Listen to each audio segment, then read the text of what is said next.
Today I'm going to show you how to make these low-carb cheddar biscuits. They're very easy to make, really tasty, and as I say, low-carb. I haven't done any breads before. I generally don't eat a lot of low-carb products like that, but these are really good. So I've got my ingredients assembled here. You're going to need about 3 cups of almond flour or almond meal, which you want is the more finely ground type, so it's sort of like flour. You need about a teaspoon of salt, a tablespoon of baking powder, 8 ounces, which is about 226 grams of cream cheese softened, 1 stick of butter. Now it's measured as a stick in the United States. That would be about 113 grams, and we're going to melt that. 2 eggs, which we're going to beat. And then lastly, you're going to need about 1 cup of shredded cheddar cheese. Now you can use whatever kind of cheese you want, but these are called cheddar biscuits, so if you've got cheddar, that's fantastic. Any cheese you like is fine though.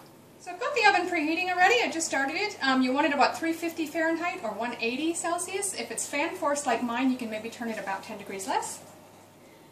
Now if you're like me and you forget to leave your cream cheese out to soften ahead of time, you can just put it on a microwave safe dish for about 30 to 45 seconds on high in the microwave, just enough to soften it. Now I've melted the butter. That only took about 30 or 40 seconds in the microwave. Keep an eye on it. It's okay if there's tiny bits of chunks left. You don't want to overdo it. Those will melt as you just stir it in a bit anyway.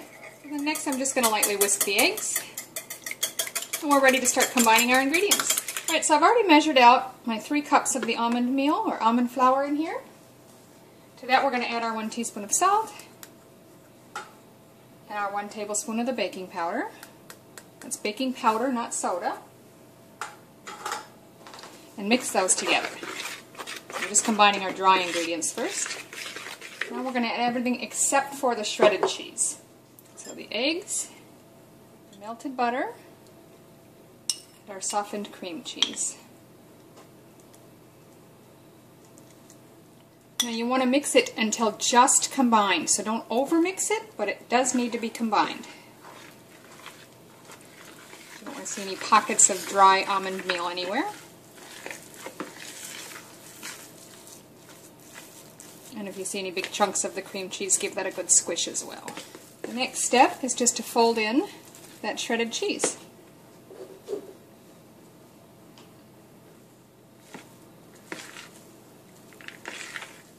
Okay, now we're ready to fill our cups.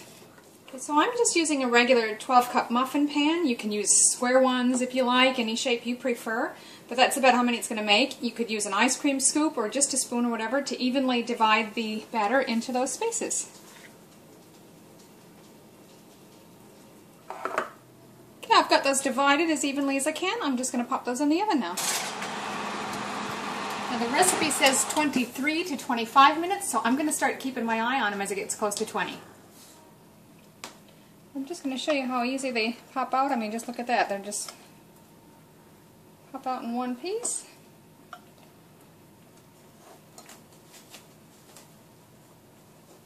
Cut into them. They're sort of crumbly like a biscuit. And there they are. Just cut them up and butter them up and serve them. Delicious.